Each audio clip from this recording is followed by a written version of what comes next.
America. My name is Osei-Frimpong. I come to you live every Thursday about this time. And one of the reasons I do this show is because we screw up the way we talk about politics in the family.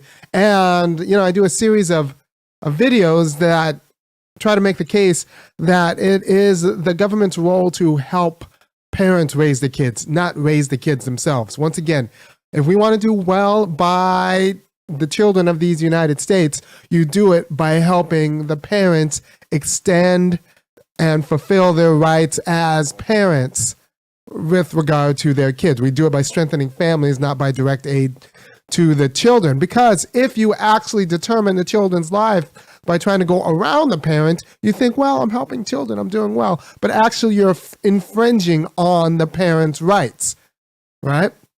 But in order to do that, we need to understand that family is itself a sphere of right. It's not something you do for the sake of some other good. It's something you do because it is itself an extension of freedom.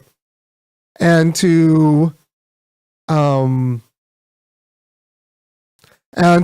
to kind of leapfrog the family in order to help the child is trying to leapfrog an election just to get a candidate that you didn't like that wasn't elected in office. And you're saying, well, it's good for the nation that blank and blank wins instead of the candidate that was voted. But actually part of what it is to be in the nation is to elect the official that actually serves, right? So you can't leapfrog the process, leapfrog the election in order to have the elected officer that you think would be best for the nation, in the same way that you can't leapfrog the parents in order to have the quality of children who you think are best for the nation. All right. So what you do is, if you actually care about the quality of children in the nation, which you should, you have to strengthen people's ability and cultural awareness to be good parents, in the same way that if you want to strengthen the quality of our electoral officers and office holders, you need to actually strengthen the quality and the cultural richness of the electorate, not to shoehorn in some or authoritarian anoint some boss, right? So I'm going to go in the argument after we hit the opening. To the beat, y'all. Yeah. Sound good to me. Never change the ways for the world or the government. If I was the president, then I would state facts. You leave it up to me, I paint the White House black and ain't no future in your front. To the beat, y'all. So what's very important is to understand the family is a form of freedom in itself. That means when you participate as a family member, you are participating in a form of freedom. Just like when you buy something at the store, you're participating in a form of civil freedom. Or when you participate in politics, either running for office or vote or something like that, you're participating in a quality of political freedom. When you take a case to court, you're participating in a quality of legal freedom. When you are participating in your family, you're participating in a form of family freedom. And insofar as the preamble of the Constitution sets it forth to secure the blessings of freedom in general, it's set forth to secure the blessings of family freedom also. I mean, the big problem is that family freedom isn't articulated, isn't constitutionally protected in the same way, because, well, for a series of reasons. Employees weren't constitutionally protected until some say the 14th Amendment. So, not all freedoms are enumerated in the Constitution as they should be because of some oversights from our founders. But make no mistake, family is a form of freedom. And that means when, parents discharge themselves as parents, they're doing so as an area of right. And if somebody else is telling them or is forcing them to raise their kid in a certain way, or is undermining their ability to raise their children in a certain way, or to have their marriage or family in a certain way, that needs to be understood as a possible transgression of the person's family rights. And this is something Democrats don't really get. In general, Republicans get family and even religious freedom in ways that are better than Democrats understand it. They think that family freedom and religious freedom is a means to some other end, not just the end itself. And there's a way in which these freedoms have to be the end themselves. Yeah. And we have to support them as such and deal with, family members as such who get to decide and get to have plans and realize their plans with regarding their family. And this is why, like, the transphobia among the GOP is actually a pretty powerful candidate, because, the GOP can just point to Democrats and say, like, look, these Democrats are so careless, they're going to make it so you don't have grandkids. They're going to turn your kid gay. Not just gay, they're going to turn your kid trans. Right? And he's saying that's ridiculous. But we all know that desires are socially constructed. Not 100%, but significantly so. So that, like, if teachers spend all day telling your son how bad it is to be a boy and how good it is to be a girl over the course of years, you can't be surprised when that, your son wants to be a girl.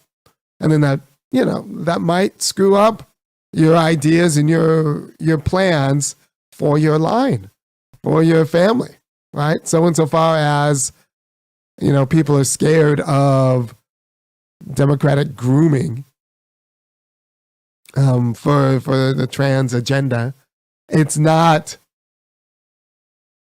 there's a principle that undergirds that fear, right? And if we were just better about talking about family freedom in general, we would be better about talking about, like, the influences that can undermine that freedom in the family. Right.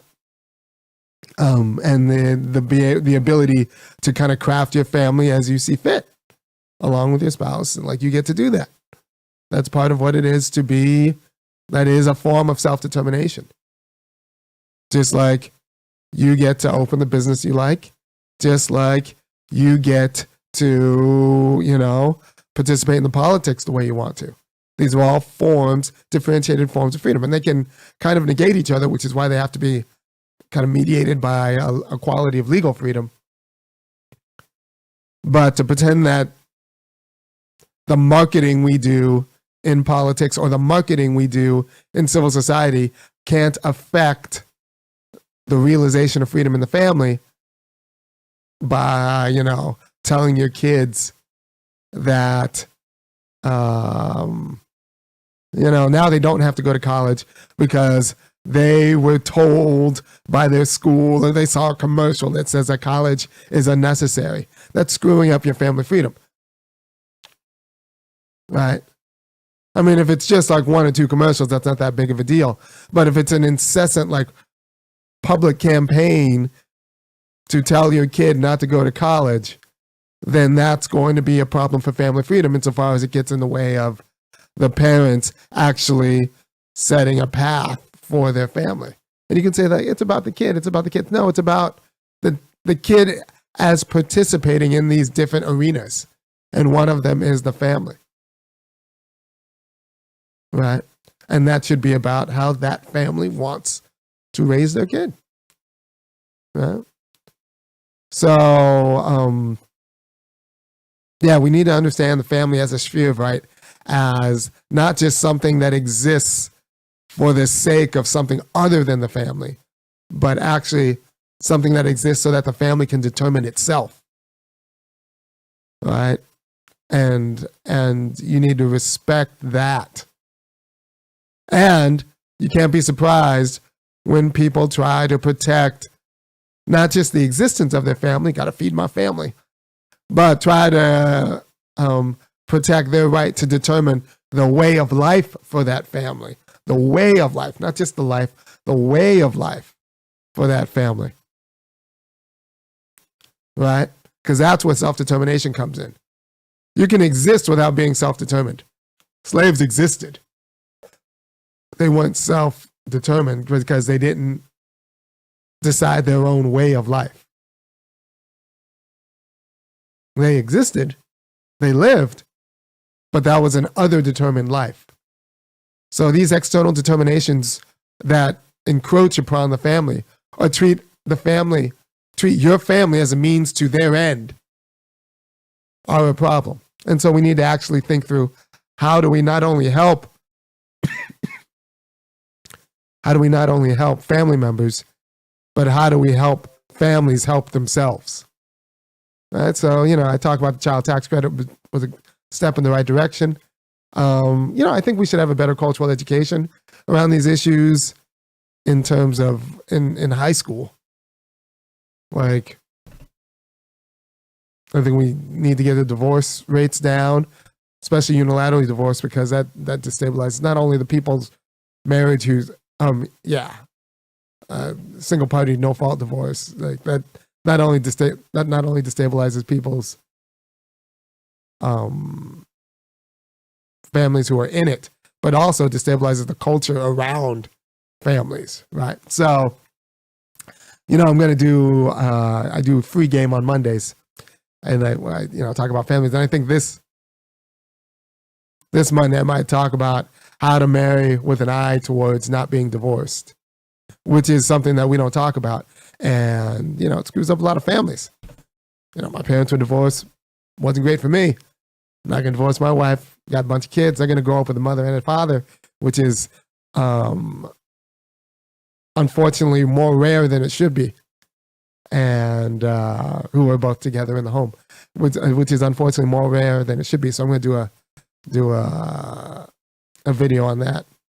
But for example, in terms of marketing that screws up the family, we can talk about my mom was marketed, and she admits it now. Before it didn't, it just kind of seemed like it was obviously true. But she was marketed in the 80s that you didn't need a man if you could afford to raise your kids without it. And sometimes things are easier if you don't have to ask someone else's permission. Or deal with anybody else. So if you're bad at sharing power and you make your own money, then why don't you just divorce? Because that way you don't have to share power and you're not going to miss the money anyway. The kids will be fine. That was the story my mom was told. That was marketed to her. And just the and then I think she told me she went to go see a therapist, and the therapist told her the same thing. It would make her happy. And so she divorced my dad, and then, it did make her happy. She says that, it did make her happy. But now she looks back, in retrospect, it might not have been the best thing for her kids. Yeah. And that's, and I'm sure someone in the comments are going to say, what about abuse? What about abuse? I don't listen to people when they talk about abuse, because I think abuse is just something that women initiate divorce. Abuse is just something that people who aren't used to actually hard lives talk about as a way to just kind of get cultural sanction to get what they want. Fighting isn't abuse. Abuse is, you weren't tough enough to actually be in a family, but you weren't abused. Right? People talk about abuse entirely to the world's hard, right? And people who don't know how to share power fight instead of sharing power. So, that's still not abuse. That's just people who don't know how to share power fighting. Anyway, if you appreciate what I'm saying, go ahead and go to www.funkyacademic.com, kick in $5, $15, or $50 a month, and I'll keep doing what I'm doing. And you should. Oh, I'm getting over something. I'm on the good end. I'm just a little bit hoarse today. It'll be fine. I'm fine. But you have to understand that families do not merely exist for something outside of the family. They're actually a form of freedom for the participants in the family. Right? And as a form of freedom for the participants in the family, we have a public interest to allow and enable the participants of the family to do their jobs as family members, which means we have to, protect them from assaults against that would undermine their self-determination as a family. And a lot of those assaults come from marketing. If you market divorce, if you If you decide as a family and your family decides you want like grandchildren along the line, then you have a right to be upset about someone marketing like, you know, a quality of sexuality that's not going to lead to grandchildren down the line. Right? Like that's not an irresponsible concern for your family. Right? Because we, you know, a lot of these desires, we like to think that marketing doesn't work and desires are all natural. That's a kind of a liberal fiction. But really, a lot of desires are socially constructed. So we have to watch the marketing, especially to our little ones. And that, so if you care about, the best way to care about the little ones is support the big ones whose job it is to take care of the little ones. And yeah, there you go. Thank you for your time. If you appreciate what I'm doing, go ahead and go to www.funkyacademic.com. I'm also trying to do something a little bit different with sound, so that's why I sound a little bit different today. But yeah, I'm a little bit hoarse. I'll be fine. It's better and not, I'm getting better and not worse. So I will see you on Monday